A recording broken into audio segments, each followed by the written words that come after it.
Assalamualaikum dan salam sejahtera. Bab 1. Pengenalan kepada kimia. Subtopik 1.3.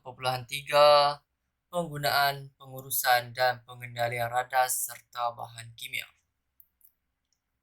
Makmal ialah satu tempat yang penting dalam pembelajaran kimia dan juga merupakan tempat yang berbahaya.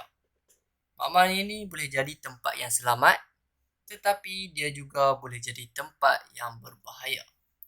Jadi, segala peraturan dan langkah keselamatan di dalam makmal perlu dipatuhi. Biasanya, di makmal akan terdapat peraturan am yang ditampalkan sama ada di dalam ataupun di luar makmal. Alat pelindung diri dan peralatan keselamatan. Okey, ini adalah model yang memakai peralatan keselamatan. Yang pertama adalah kacamata keselamatan ataupun goggle. Digunakan untuk mengelakkan debu atau percikan bahan kimia daripada terkena bahagian mata. Yang kedua adalah topeng muka, digunakan untuk melindungi organ pernafasan daripada bahan kimia dalam bentuk serbuk ataupun wasap. Maksudnya, untuk mengelakkan kita menghidu secara terus bahan kimia ataupun serbuk ataupun wasap. Sarung tangan digunakan semasa mengendalikan bahan kimia untuk melindungi tangan daripada tercedera terkena bahan kimia ataupun jangkitan. Baju makmal, biasanya warna putih, digunakan sebagai pelindung untuk badan dan pakaian daripada tumpahan bahan kimia seperti asid alkali dan pelarut organik.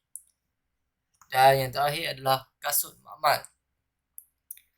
Jika diperhatikan, kasut makmal mestilah bertutup. Dilarang memakai selipar.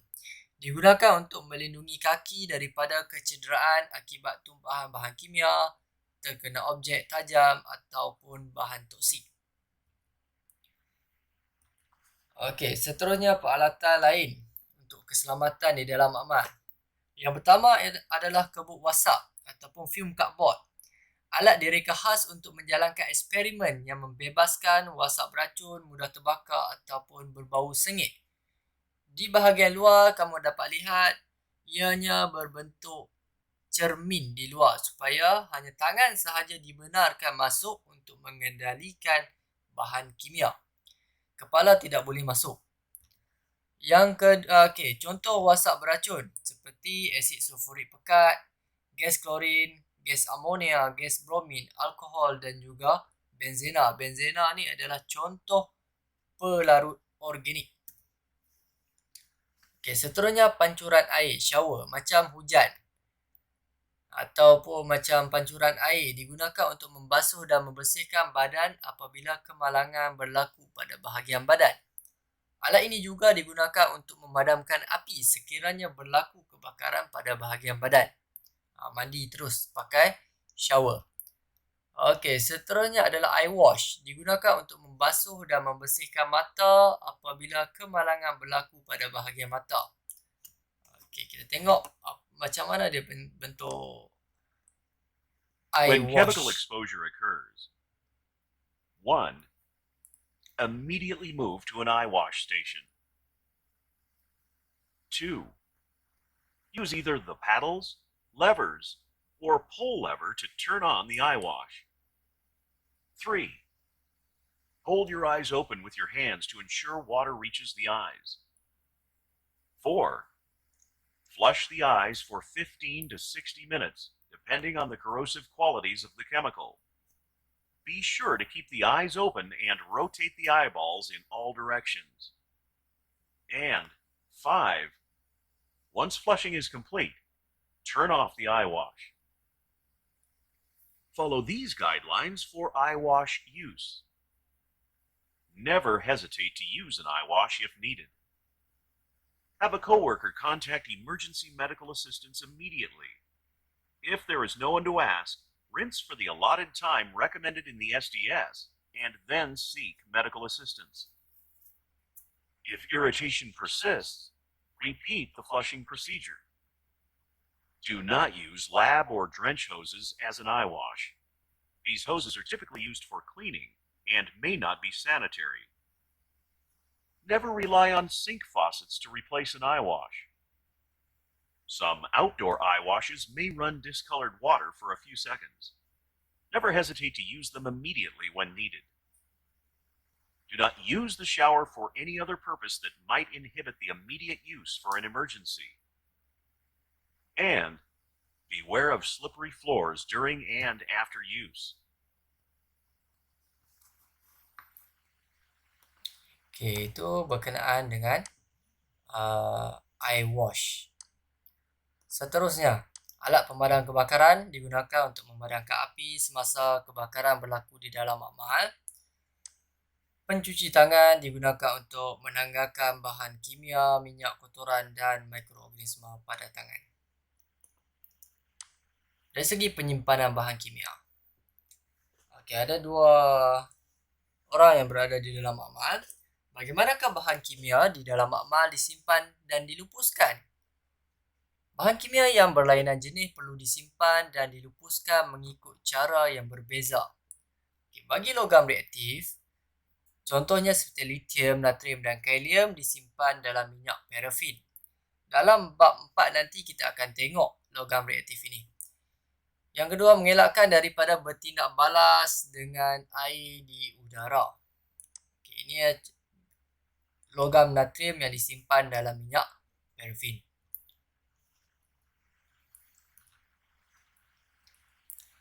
Okey, hidrokarbon dan pelarut organik. Cecair yang senang meruap serta senang terbakar perlu disimpan di tempat yang teduh serta jauh daripada cahaya matahari dan sumber haba. Biasanya disimpan dalam botol yang gelap untuk menyimpan pelarut organik. Tujuannya adalah untuk mengelakkan berlakunya tindak balas. Okey, bahan yang senang terurai. Bahan yang senang terurai dengan kehadiran sumber cahaya seperti asid nitrik pekat, larutan hidrogen peroksida, larutan argentum nitrat, cecair bromin dan cecair klorin disimpan di dalam botol gelap. Bahan yang mempunyai nilai pH kurang daripada 5 dan pH lebih daripada 9. Maksudnya dia berasid dan juga beralkali. Bahan kimia yang menghakis disimpan di dalam kabinet penyimpanan khas dan dikuncikan. Logam berat dan bahan toksik disimpan di dalam bekas khas yang berlabel. Disimpan di dalam bilik yang berkunci serta bebas daripada sumber haba. Tujuannya yang sama untuk mengelakkan berlakunya tindak balas. Dari segi pelupusan bahan kimia, untuk hidrogen peroksida, sisa pada kepekatan rendah, sekiranya hidrogen peroksida itu pada kepekatan rendah, kita boleh tuang terus ke dalam sinki makmal. Sisa pada kepekatan tinggi, kalau hidrogen peroksida itu pekat, perlu dicairkan dahulu dengan air dan ditambahkan dengan natrium sulfat bagi proses penguraian sebelum dituang ke dalam sinki. Okey, bagi sisa pepejal seperti kaca dan getah perlu dibuang ke dalam bekas khas. Pelarut organik dan hidrokarbon. Sifatnya adalah toksik, karsinogenik, mudah meruak dan mudah terbakar. Tidak boleh dibuang secara terus ke dalam sinki ataupun longkang makmal. Sebabnya boleh mencemarkan sumber air dan persekitaran. Jadinya perlu disimpan di dalam bekas khas yang diperbuat daripada kaca ataupun plastik. Ingat, tadi pelarut organik disimpan juga di dalam bekas yang gelap. Bila kita nak lupuskan juga perlukan bekas yang gelap. Biasanya kita akan gunakan kaca yang gelap. Okay, bahan yang mempunyai nilai pH kurang daripada 5 iaitu berasid dan pH lebih daripada 9 iaitu alkali perlu dimasukkan ke dalam bekas bertutup yang berlabel semasa pelupusan. Sisa asid kuat dan alkali kuat boleh merosakkan sinki dan bertindak balas dengan air membebaskan haba yang tinggi dan gas toksik. Okay, logam berat dan bahan toksik pelupusannya.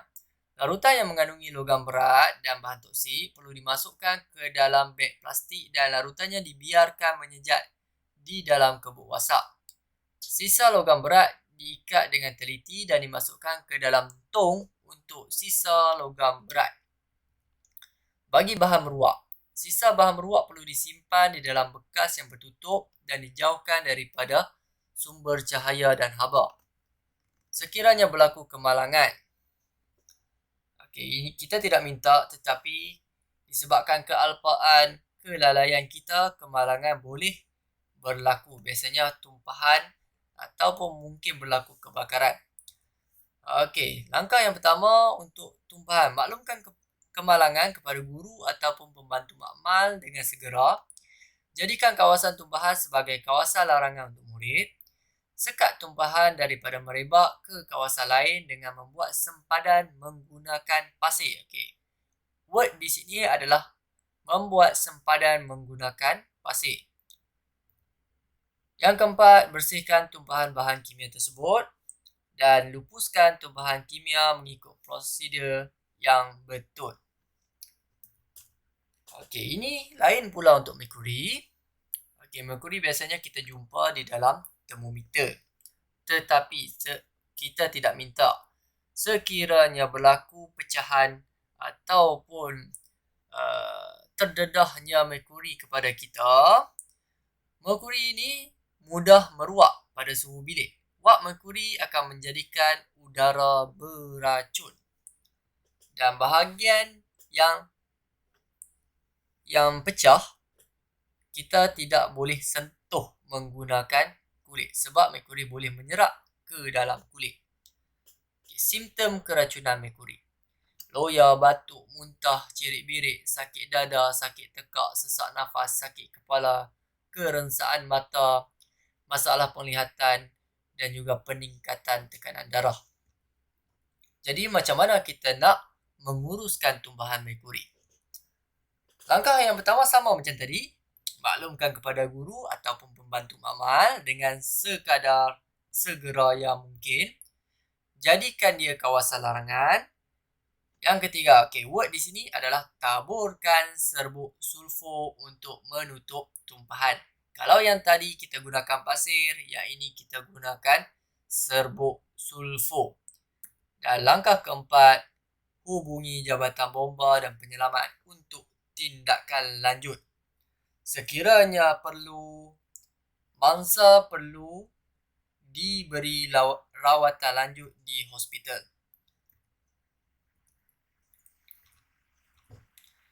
Okey, selesai untuk topik 1.3. Boleh cuba uji kendiri 1.3 pada muka surat 18.